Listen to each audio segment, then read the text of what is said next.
Order! Order! You are an incorrigible delinquent at times. Behave yourself, man! Now, the environmental campaign group Extinction Rebellion have blockaded roads in several cities across the country as part of what they're calling a summer uprising. Activists dragged boats into the road to halt traffic in Cardiff, Glasgow, Bristol, Leeds and London, demanding that the government declare a climate emergency and turn ecocide into a crime. Our chief correspondent Alex Thompson reports.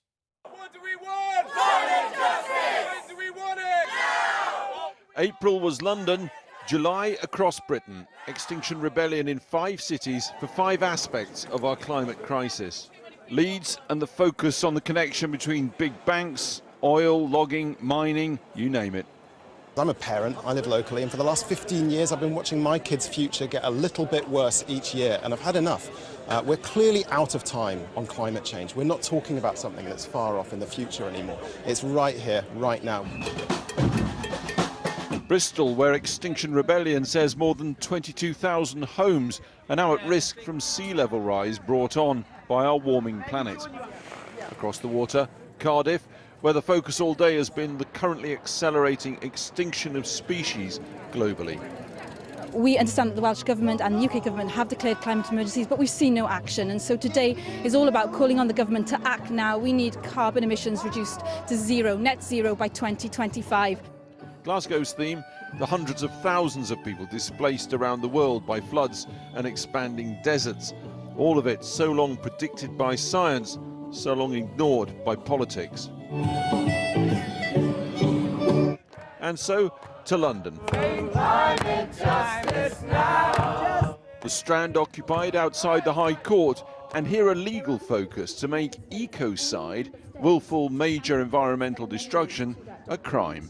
The way that this works is actually fairly simple. At the International Criminal Court, any member state can amend the Rome Statute, which is the governing document for international criminal law.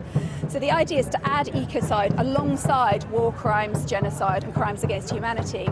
The law looked on, softly today, but over 1,000 Extinction Rebellion activists have been prosecuted in London since April. We met 2 of them. Climate change and the climate crisis is already killing people in other parts of the world, that it's already affecting populations in a really, really horrific way. And this is a tiny thing that I felt I could do to stand up for those people.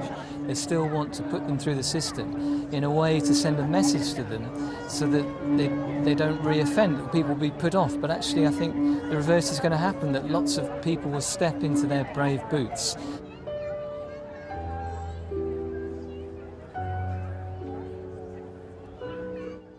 Back in the spring, during the initial demonstrations by Extinction Rebellion, the idea that the British Parliament should declare a climate emergency seemed perhaps overambitious to some critics. But in fact, exactly that happened just a few weeks later. Right now, the idea that ecocide could become a globally enshrined criminal act, again, may seem far-fetched. But if you think that, consider what's happened in recent weeks, not far from the UK, in the Netherlands.